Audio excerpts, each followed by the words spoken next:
লেবাননের দক্ষিণাঞ্চলে ইসরায়েলি বিমান হামলায় বেশ কয়েকজন নিহত এবং বহু মানুষ আহত হয়েছেন। দেশটির রাষ্ট্রীয় সংবাদ মাধ্যম এনএনএ জানিয়েছে, টায়ার শহরের কাছের আব্বাসিয়া শহরে একটি আবাসিক ভবনে চালানো হামলায় এবং দেইর কানুন আল নাহর এলাকায় চালানো পৃথক হামলায় অনেকে প্রাণ হারান। এছাড়া বৈরুতের আকাশে ইসরায়েলি ড্রোনের আনাগোনা এবং বিভিন্ন শহরে উপর্যুপুরি বোমাবর্ষণে পুরো লেবানন জুড়ে চরম আতঙ্ক বিরাজ করছে। এরই মধ্যে ইসরায়েলের প্রধানমন্ত্রী বিনইয়ামিন নেতানিয়াহু লেবানন সীমান্ত পরিদর্শনকালে ঘোষণা করেছেন যে তাদের সেনারা লিতানি নদী অতিক্রম করে অগ্রবর্তী অবস্থানগুলো নিয়ন্ত্রণে নিয়েছে। বৈরুত এবং বেকা উপত্যকা সহ পুরো ফ্রন্ট জুড়ে হিজবুল্লাহকে দমন করতে এই আগ্রাসন আরও তীব্র করার নির্দেশ দিয়েছেন তিনি। অন্যদিকে হিজবুল্লাহর পক্ষ থেকে সতর্ক করে বলা হয়েছে, পশ্চিম বেকা অঞ্চলের কারণ বাঁধের কাছাকাছি তাদের গতিবিধি থাকার যে দাবি ইসরায়েল করছে, মূলত গুরুত্বপূর্ণ অবকাঠামোটিতে বড় ধরনের হামলার একটি অজুহাত মাত্র।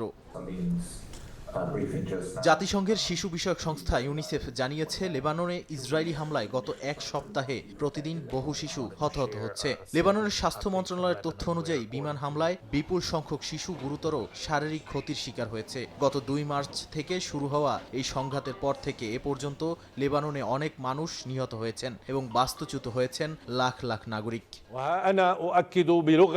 এই চরম সংকটের মধ্যেই ওয়াশিংটনে পেন্টাগনের মধ্যস্থতায় লেবানন ও ইসরায়েলের সামরিক প্রতিনিধিদের মধ্যে একটি নিরাপত্তা বৈঠক অনুষ্ঠিত হতে যাচ্ছে। এর আগে লেবাননের প্রেসিডেন্ট জোসেফ আউন মার্কিন পররাষ্ট্রমন্ত্রী মার্কো রুবিওর সঙ্গে এক ফোনালাপে যে কোনো পরবর্তী পদক্ষেপের আগে জরুরি ভিত্তিতে যুদ্ধবিরতি কার্যকরের ওপর সর্বোচ্চ জোর দেন। মার্কিন প্রশাসনও লেবাননের সার্বভৌমত্ব ও স্থিতিশীলতার প্রতি তাদের সমর্থনের কথা পুনর্ব্যক্ত করেছে।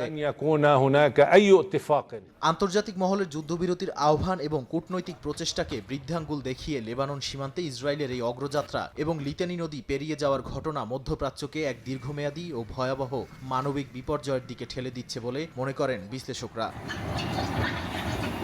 নাদিম মারজান, সময় সংবাদ।